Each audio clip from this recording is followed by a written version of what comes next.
Roll number 22। Yes sir. Roll number 24। Yes sir. এরপরেই শেষবারের মতো বন্ধ হলো হাজিরার খাতাটা। হয়তো পড়ে থাকবে লাইব্রেরির কোণে এক ধুলো মাখা শহরে। হয়তো ওই খাতাটা আর কোনোদিন খুলেও দেখা হবে না। ধুলো জমে জমে পৃষ্ঠাগুলোও পূরণ হতে থাকবে। সেখানে জড়িয়ে থাকবে 10টা বছরের মায়াজালে ছিন্ন করা সেই আবদ্ধ পৃষ্ঠাগুলা।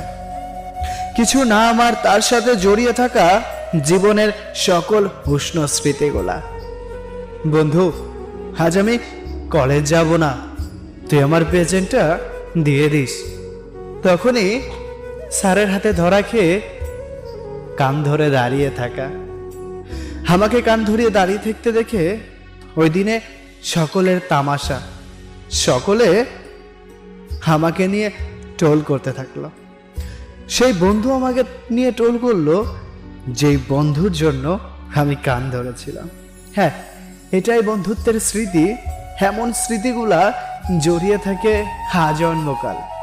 একটা সময় আমরাও অনেক দূরে একটা কলেজে ভর্তি হই। সেখানে গিয়ে নতুন নতুন কত বন্ধু হয়, কিন্তু দিন শেষে রাত্রে যখন একাকী নীরবে স্মৃতির পাতায় বিলীন হওয়া স্মৃতিগুলো আবার মনে পড়ে যায়, তখন চলে যায় স্কুল জীবনে। আর তখনই তোদেরকে বারবার মনে পড়ে রে, তোরা শুধু বন্ধু ছিলি না রে।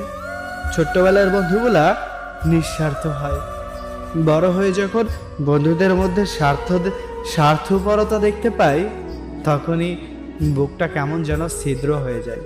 তারপরও চিৎকার করে বলতে মন চায়, স্কুল জীবনের বন্ধুগুলাকে আবারও ফিরে পেতে চাই। বন্ধু, তোরা হয়তো ভুলে গেছিস, তোরা হয়তো নতুন কলেজে গিয়ে নতুন বন্ধুদেরকে পেয়ে অনেক বন্ধুদেরকে ভুলে গেছিস। হুট করে যখন পথের ধারে তোদের সাথে দেখা হয় না, মনে পড়ে যায় সেই ছোট্টবেলার দুষ্টামোর কথা, মনে পড়ে যায় সেই ছোট্টবেলার আড্ডার কথা, মনে পড়ে যায় সেই ছোট্টবেলায় কতই না পাগলামি করতাম, মনে পড়ে যায় বেতন ছাড়া কত চাকরি না করতাম, কত ছোট ছোট ঘর বানাইতাম, মাটির হাঁড়ি পাতিল বানাইতাম, আরো কত কিছু।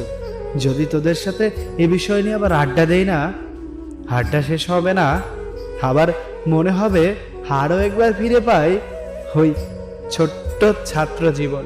দেখ, এখনো কিন্তু অতটাও বড় হয়নি, একটা সময় অনেক বড় হব, তোদের সাথেও আর দেখা না করবো।